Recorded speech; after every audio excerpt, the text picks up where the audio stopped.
Welcome to our class on Chassidus. We're going to be learning a beautiful Chassidic discourse from the Rebbe.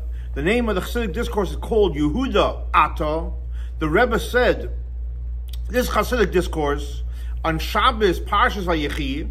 That year, it was on the 18th day in the month of Teves, in the year Tavshin Lamed, 54 years ago. So again, the Chassidic discourse is based on the verse in this week's Torah portion, where it says, Yehuda, Ata Yoducha, Achicha, Yehuda, you, your brothers are going to praise you. Yodcha, ba'oiref Vecha, your hand is in the neck of your enemy.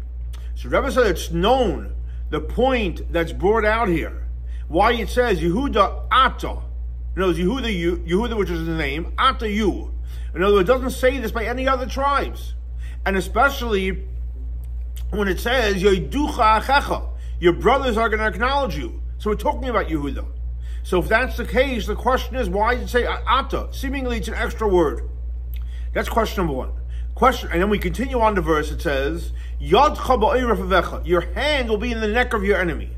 In other words, so when you're saying your head will be in the hand of the enemy, means it's not like going to be in a position where there's no enemy. There's an enemy. There's a valid enemy. The only thing is that your hand will be on their neck.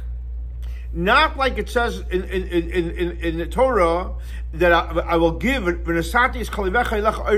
going to give your enemy in your hand in the back. In other words, that the enemy is running away automatically, and therefore he's automatically behind his neck is behind you. But literally, you're going to have to engage in putting your hand in the back of the enemy.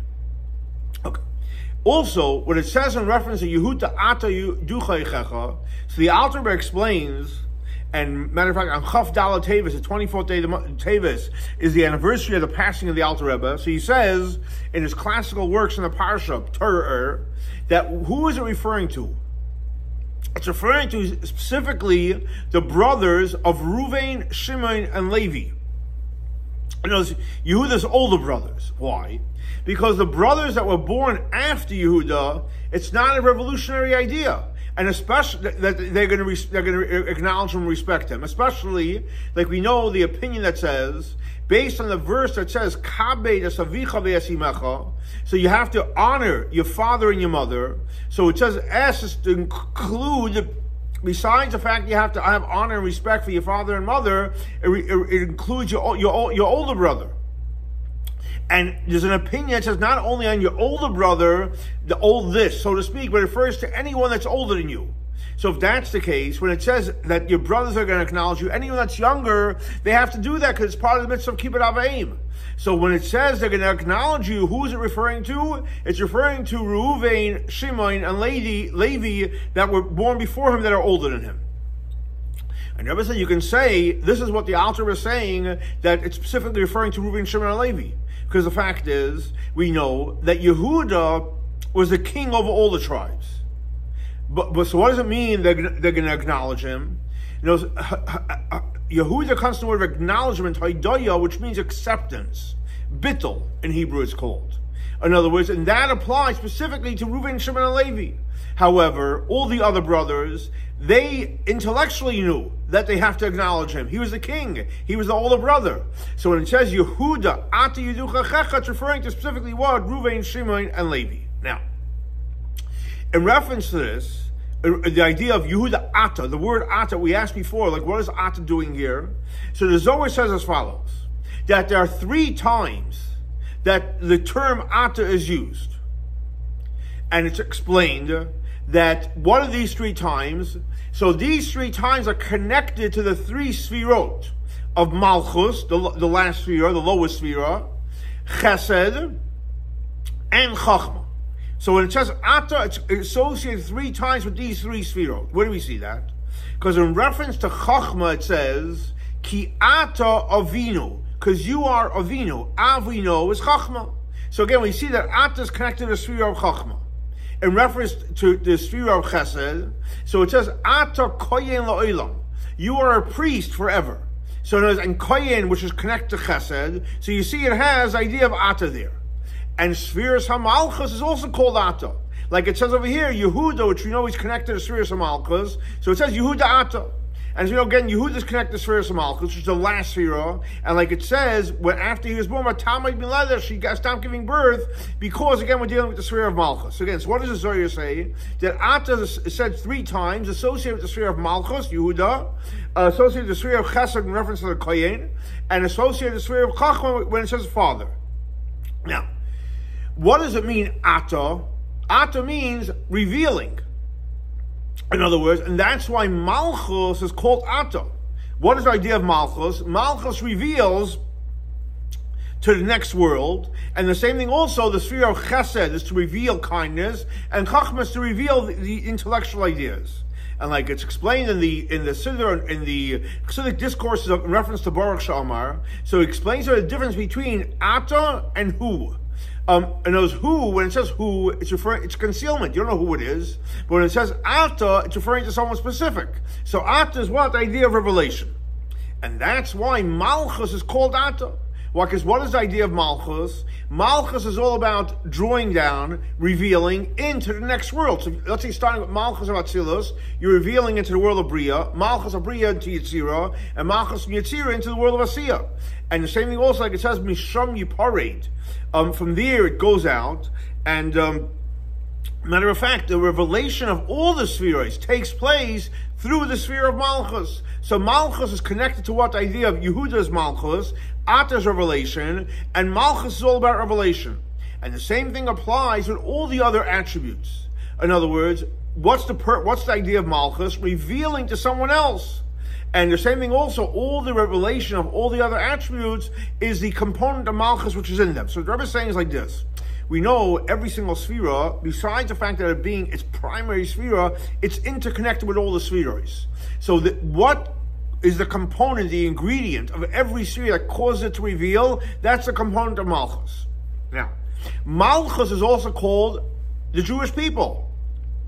And as in Hebrew, it's called Knesset Yisrael. What does Knesset mean? It gathers in all the revelations from on high. So Malchus, the idea of what? It gathers everything in. Now, and what creates that it should become drawn down and reveal of all the ideas of Malchus? What causes that? That's the sphere of Chesed. Because we know Chesed goes with all the spheres. All the spheres are intertwined. And so the energy that causes Malchus to reveal is Chesed, because Chesed is all about giving. Chesed is all about revelation. So Malchus is a practical revelation, but the energy that causes it to reveal is the sphere of Chesed. And the same thing also in the sphere of Chacham, which is connected to Ata. And it's just like, for example, the way it applies to us, as we're considered like a small world. The same thing also in the big world, that the first revelation that takes place is Chachma. So the same thing also in the spiritual worlds, Chachma is all about revelation. So to recap, what's the Rebbe saying over here? That Chachma is the beginning of revelation. Chesed, its natural, is all about revealing, about giving. And Malchus is the ultimate giving, where it gives it on to the next world and so on and so on. And that's why it says Yehuda Ata. Why? Because Yehuda is Malchus, and Ata is a revelation of it. In other words, and what does it say? Yoducha Achicha. Your brothers are going to acknowledge you. So it's referring to as we said before, the brothers of Reuven, Shimon, and Levi, the ones that are older than him. But nevertheless, who are they going to acknowledge? They're going to acknowledge you. Why? Because the quality that Yehuda has, even though Reuven's higher, Shimon's higher, Levi's higher, and like all the spheres are higher, but the quality that Yehuda has is revelation. Now, what is the idea of Malchus? Like we said before, it reveals into the world of Bria, Yetzirah, and Asiyah. Now, even though all the other spheres reveal, Chachma reveals, and Bina reveals, and Chesed, everyone reveals, the major difference is that every sphere reveals in its own world. It stays in its own world. However, Malchus reveals to the next world. From Atzilus goes down to Bria, from Bria to Yetzirah, and from Yetzirah onto Asiyah. So you can't compare the revelation of Malchus compared to any other spherot, because all the other spherot reveal in its world. Malchus has the power to reveal into the next world. And that's why it says Ata, specifically in reference to Malchus, because Malchus is the one that has the greatest revelation. And this is what it says in the classical works of the Alter Rebbe in Torah it actually has the handwritten notes of the Rebbe Rashab, that he says that Zah, which is basically the 6 midos, Chesed, Gvur, Tiferes, Netzach, Yisoid. That's the end of the infinite world, Ein Sof, and Malchus is the source of the created worlds. Why? And that's like the two cherubs that you had in the Bet HaMikdash. So Zah is the end of the world, and Malchus, even though it's part of it, it's already starting the next world. And that's why it says יודוך, אחיך. Now, why they're going to acknowledge you? Because the fact that you have the power to reveal in the world of Bria, Yetzira, and Asiya. And through the fact that it's able to come down to the world's Bria, Asiya, so what happens then is it not only comes down to this world, but it actually elevates the sphere of Chachma, because Chachma reveals an idea, but guess what? If nothing happens with it, what was the whole point? So when Malchus does its job, reveals it to the next world, Chachma itself gets elevated. And that's why the main revelation takes place. Where's the main revelation? In this physical world. Olam Asiyah. Why? Because it's the lowest world. And then lower we mean not physically higher and lower, we mean spiritually lower. The place where God is so concealed, that's where the ultimate revelation is. In other words, for example, this revelation is in the higher worlds, Bria, Yetzira, Asiyah, etc., up to Asiya. So the Alter Rebbe says in Tanya that the higher worlds is actually a downgrade for Hashem. Even the world of Atzilut, so Atzilut, Bria, Yetzirah, there's revelations, but it's a downgrade for Hashem. But the fact that the revelation is able to come down to the world of Asiya, so that's the greatest revelation, and that creates an upgrade also in the world of Atzilus as well. And the Sphira, this world of Atzilus, is connected to the idea of Chachma. Now, the advantage that takes place in the world of Asiya, that specifically in the world of Asiya, you're able to do the most important job is to create, and I'll say it in Hebrew, a dira lo yisborech. In this world, we can make a dwelling place for Hashem. How do we do it? We do it through the avodah of iskafia, practicing restraint, and hischapcha, transformation. Like the Alter Rebbe says in Tanya, that when a person in this physical world practices restraint, doesn't think what he wants to think, doesn't say what he wants to say, doesn't do what he wants to do, which obviously if it's wrong. And not only doesn't he do it, but he actually does something the opposite, is Samcha, we create a Hashem should smile. Hashem should be happy. In Hebrew it's called a Nachas Ruach B'HaKadosh Baruch Hu. In other words, that's specifically from the darkness. When you're going through a challenge, when you're going through a dark moment, and you practice restraint, and you do transformation, you create a greater light that can only exist, that's coming through that powerful transformation. And that's why it says, Yodcha, in reference to Yehuda, your hand is in the neck of your enemy. In other words, what is the enemy? The enemy is called in Hebrew Sitra, Achra, and Klipa, which mean the other side of holiness, the shell, so to speak, not the light side. In other words, it's the other side, it's not the side of Kedusha, it's not the side of holiness. And a Jew doesn't want and can't be disconnected from godliness. And like the Rebbe says in Yiddish, a Yid nishtar will, or nishtar can, sein upgrade from Fenalakus. A Jew doesn't want and really can't be disconnected from HaKadosh Baruch Hu. So therefore, anything that's taking him away from cleaving to God and godliness, that is the enemy. And that's why it says your hand is in the neck of the enemy. Why in the neck? Because in the neck, in the back part, you don't have the revelation of the internal powers. Now, and what does that mean practically? It's the avodah, like we said before, of iskafia, practicing restraint. In other words, that you don't have any desire or will and no energy to deal with negativity. And as if someone's giving you like a present that, he just throws it to you, he doesn't want to have any involvement in it, without a heart, etc. In other words, and when you basically disconnect from anything which takes you away from godliness through iskafia, then you have your hand, and you elevate all the spheres, even to the sphere of what? Of chesed and chachma, the higher spheres. And when a person does the avodah of iskafia and ishapcha in this physical world, so we come to the true level of ata yu. In other words, not referring to Yehuda, but referring to the essence of Hashem, which is the true existence. And as we know, that's where basically anything you say is coming from HaKadosh Baruch Hu. And even a child is connected to Hashem.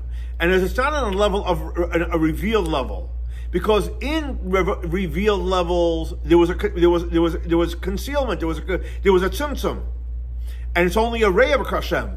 However, when it deals with the essence of HaKadosh Baruch Hu, which is the true existence of everything, and like the Rambam writes clearly, that Hashem is the only truth, and there's no other truth other than HaKadosh Baruch Hu, and anything that exists from the highest world to the lowest world, all comes from Hashem.